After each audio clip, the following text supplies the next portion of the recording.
Okay, welcome back to math class. Yesterday we talked about the difference, how to tell the difference between whether or not something was a linear function or a non-linear function.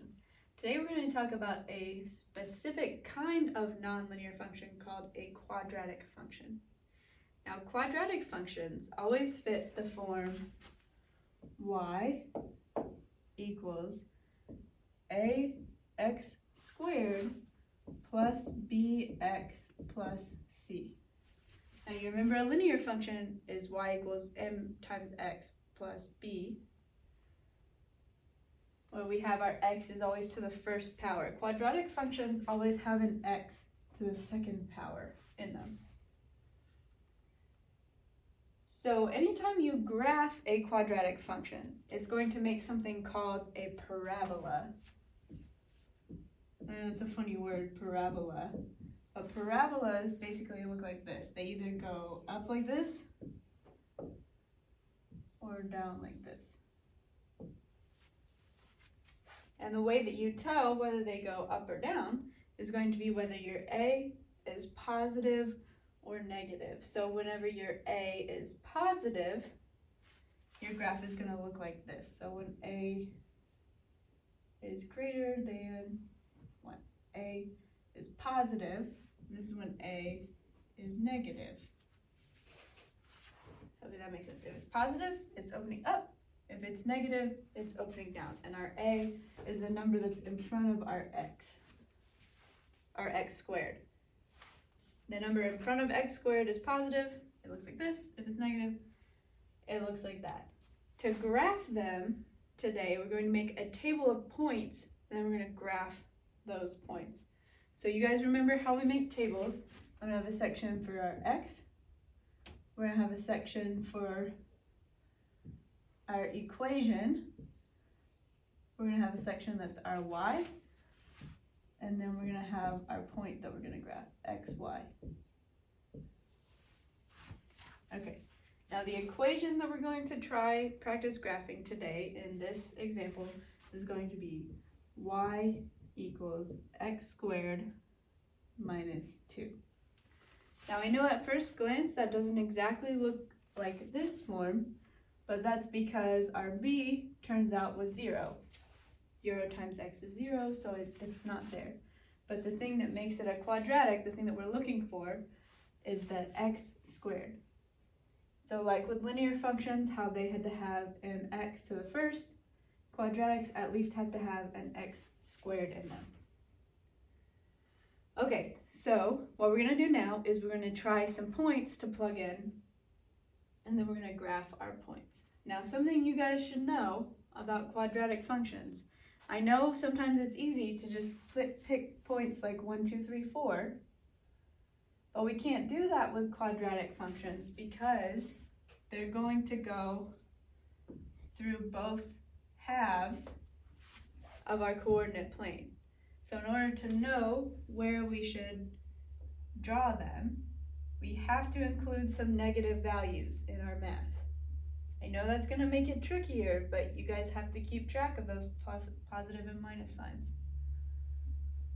Okay, so I'm going to start at -2, and I'm going to try -2, -1, 0, 1, and 2 in our table.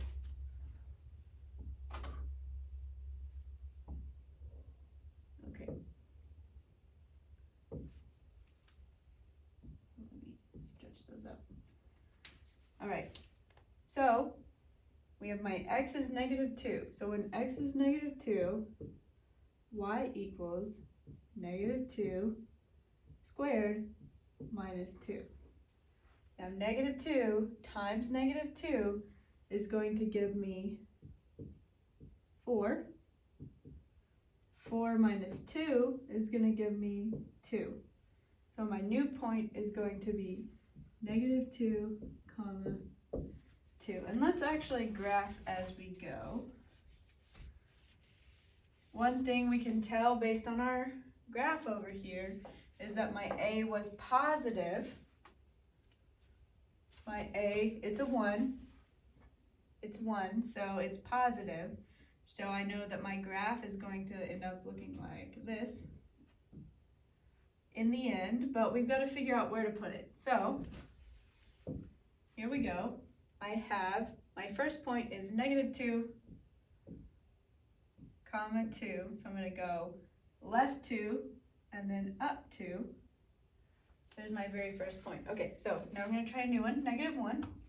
At -1, I have y equals -1 squared minus 2. Now -1 times -1 is 1.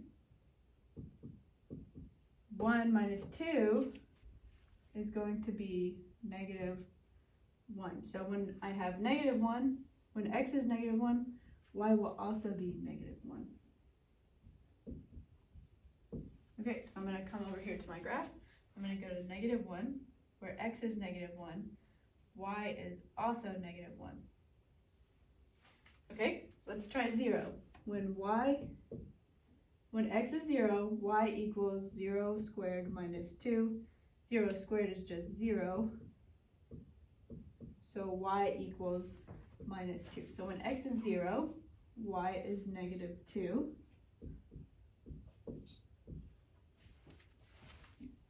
So we're going to come to where x is 0, y equals -2. All right, looks like we've hit our y-axis, which you guys should remember, when we hit our y-axis, that's our y-intercept.